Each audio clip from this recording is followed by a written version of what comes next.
Just 2 days after the checkered flag fell on the dramatic 2025 season, the Formula One teams were back on track at the Yas Marina circuit in Abu Dhabi. While the championship celebrations were still fresh, the focus had already shifted to the future. The annual post-season test is always an important event, but this year it had a special significance. It was our very first glimpse into the massive rule changes coming in 2026 and a chance for new champions and rising stars to shine. The test had a dual purpose, making it a very busy day for all 10 teams. Each team ran 2 cars. One car was dedicated to testing the brand new Pirelli tyres for the 2026 season. The other car was for the traditional young driver test, giving up-and-coming talent a chance to get behind the wheel of a Formula One car. This meant there were 20 cars on track in total, with a mix of experienced champions and rookies who are still trying to prove themselves. Of course, all eyes were on one man, the newly crowned world champion, Lando Norris. It was his first time on track since securing the title, and he did it in style. Norris sported a special gold crash helmet to mark the occasion. While he will race with the number 1 on his car next year, for this test, he was still running his familiar number 4. It was a symbolic final run for the car and number that took him to his first world championship.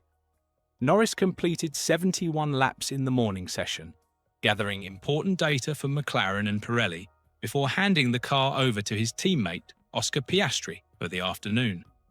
After the run, Norris said it was great to get back out in the championship-winning car for one last time this year. It was a fitting way to close out an incredible season for the young British driver.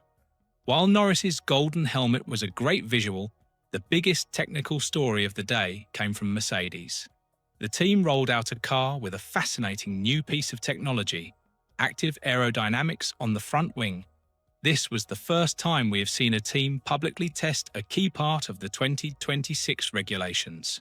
In 2026, cars will have movable wings that can change shape on the straights to reduce drag and increase speed. Mercedes had an FIA-approved prototype of this system on their car, and it gave us a real preview of what the future of F1 will look like. Their young driver, Kimi Antonelli, spent the entire day in the car, completing an incredible 157 laps, the most of any driver. This extensive running gave Mercedes a huge amount of data on the new system. Antonelli was also the fastest of all the drivers testing the 2026 style mule cars. This is a big advantage for Mercedes as they prepare for the new regulations. So, what is a mule car? To test the new 2026 tyres, teams cannot use their current cars because the 2026 cars will have much less downforce. The new regulations are designed to make the cars lighter, faster in a straight line, and more efficient. But this means less grip through the corners. So, they modify their 2025 cars to simulate the lower downforce levels. They do this by using smaller wings, similar to what they use at a low downforce track like Monza, and changing the ride height. These modified cars are called mule cars. They are not full 2026 cars, but they give Pirelli a good idea of how the new tyres will behave under the expected conditions. This is crucial work for Pirelli because they need to develop tyres that work well with the new car designs and can handle the different loads and temperatures. This also explains the timesheets. At the end of the day, the fastest driver was Aston Martin's young driver, Jack Crawford. He was followed by Paul Aron in the Alpine and Luke Browning in the Williams. You might be wondering why these young, inexperienced drivers were faster than world champions like Lando Norris and Lewis Hamilton. The reason is simple. The young drivers were in the normal 2025 spec cars with full downforce and 2025 tyres. The experienced drivers were in the slower mule cars with less downforce, focused on testing the new 2026 tyres, not on setting fast lap times. In fact, Antonelli, the fastest mule car driver, was about 1.4 seconds slower than Crawford, so the times do not really tell the full story of who was the quickest driver on the day. The test was also a chance for some drivers to get their first experience with their new teams for 2026. Isaac Hadjar, who will be driving for the senior Red Bull team next year, had his first official run in the car. British teenager Arvid Lindblad also got his first taste of the Racing Bulls car ahead of his F1 debut next season. These early runs are incredibly valuable, allowing the drivers to get to know their new engineers and get comfortable with the team before pre-season testing begins in late January.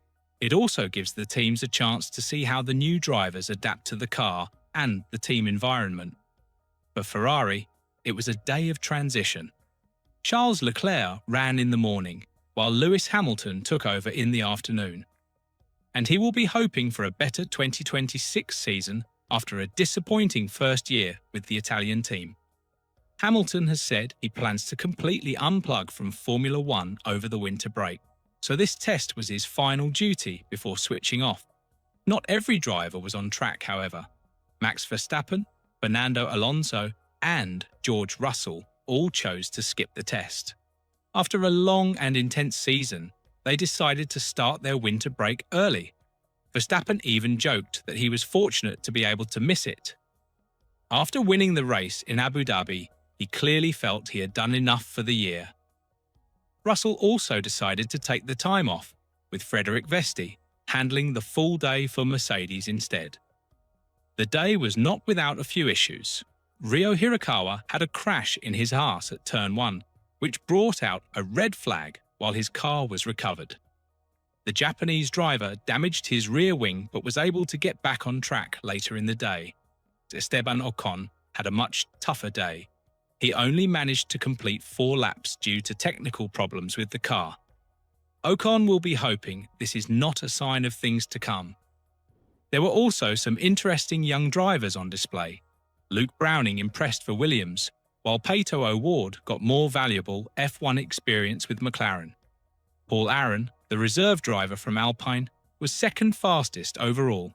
This is another team that we should be paying a close eye to. The Renault-powered team, which will soon be backed by Mercedes, will try to forget this season as they were arguably the slowest team in 2025 and ranked first on the Destructors' Championship. This stint at the Yas Marina circuit will mostly be the last time we see an F1 powered by a Renault engine. These tests are crucial for young drivers who are trying to break into Formula One. A strong performance can catch the eye of team bosses and open doors for the future. So, what did we learn from this test? First, we got a clear look at the future with Mercedes' active aero test. It shows how different the 2026 cars will be. The movable wings will be a big change and could shake up the competitive order. Second, we saw the next generation of F1 talent on display, with drivers like Jack Crawford, Paul Aron, and Luke Browning showing their speed.